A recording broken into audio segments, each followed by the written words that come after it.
कभी आपने नोटिस किया है, बहुत बार हमें तकलीफ़ किसी घटना से नहीं होती। तकलीफ़ उस घटना के बाद दिमाग में चलने वाली कहानी से होती है। मान लीजिए आपने किसी को मैसेज भेजा, रिप्लाई नहीं आया। अब तक तो सब ठीक है, ये एक फैक्ट है। बस इतना ही हुआ है कि रिप्लाई नहीं आया। लेकिन कुछ देर के बाद दिमाग अपना काम शुरू करता है। शायद वो नाराज़ है, शायद मैंने गलत बोल दिया, शायद वो मुझे इग्नोर कर रहे हैं, वैसे भी लोग मुझे सीरियसली नहीं लेते।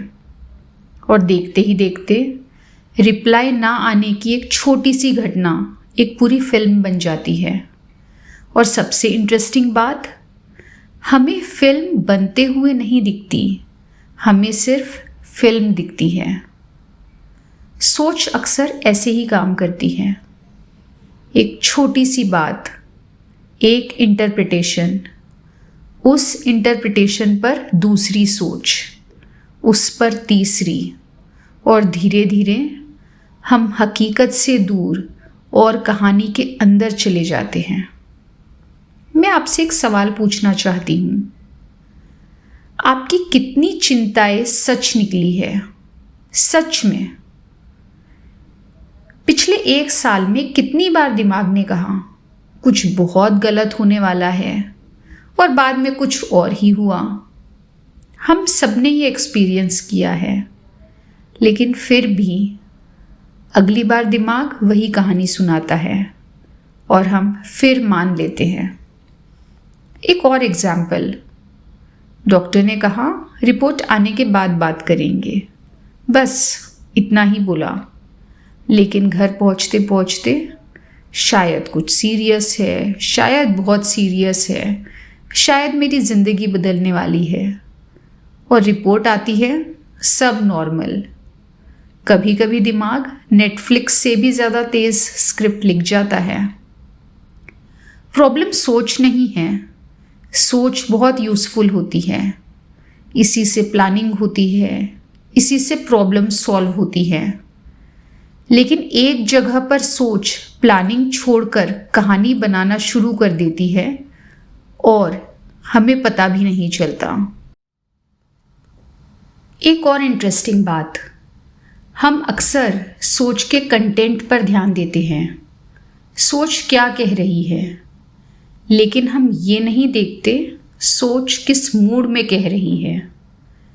कभी नोटिस किया, जब आप चिंतित होते हैं हर कहानी का एंडिंग खराब होता है। जब आप गुस्से में होते हैं हर कहानी में विलन मिल जाता है।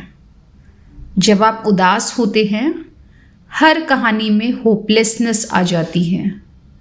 मतलब कई बार कहानी सच नहीं होती, कहानी सिर्फ मूड के रंग पहन लेती है।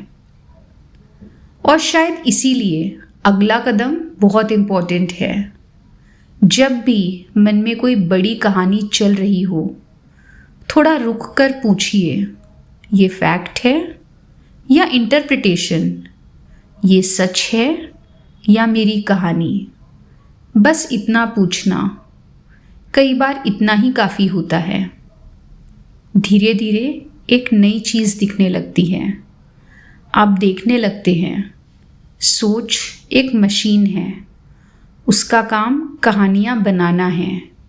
कभी यूज़फुल कहानियाँ, कभी बेकार कहानियाँ, कभी डराने वाली कहानियाँ, कभी उम्मीद देने वाली कहानियाँ।